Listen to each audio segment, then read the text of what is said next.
Rogers, Bell and Telus collected more than $240 million from Canada's wage subsidy program.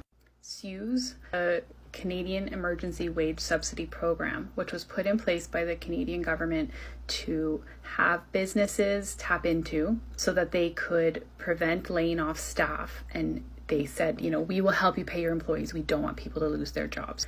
It was a program that was rolled out, and much like CERB, it was just, apply for it and get it. We want you to get the money. And then we will, do audits later and figure out the details. But they wanted to get the money in the hands of the corporations and people because we were in a pandemic. So while the intention of this program was to prevent people from losing their jobs, these large public companies took the money and then still paid out their shareholders billions of dollars. You can see up here exactly how much each of the three got from the CEWS program. And you see down here that they never halted their dividend payments to the shareholders.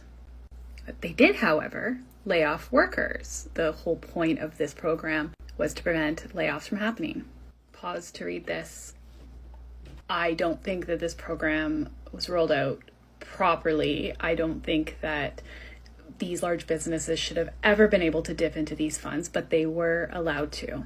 The fact that Rogers paid $1 billion in dividends, Bell paid close to $3 billion in dividends, and Telus had paid $1.5 billion by November of 2020.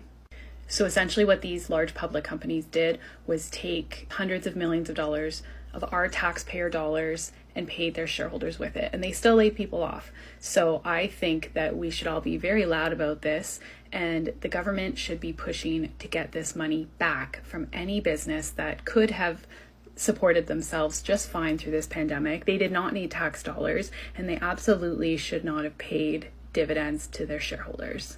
This is an example of a government program that is not efficient. Ultimately, those taking advantage are the large corporations, and the government needs to come back down hard on these corporations who are taking advantage, because that's our tax dollars that went right into those shareholders' pockets, and it should 100% be clawed back. And this is just the tip of the iceberg, unfortunately.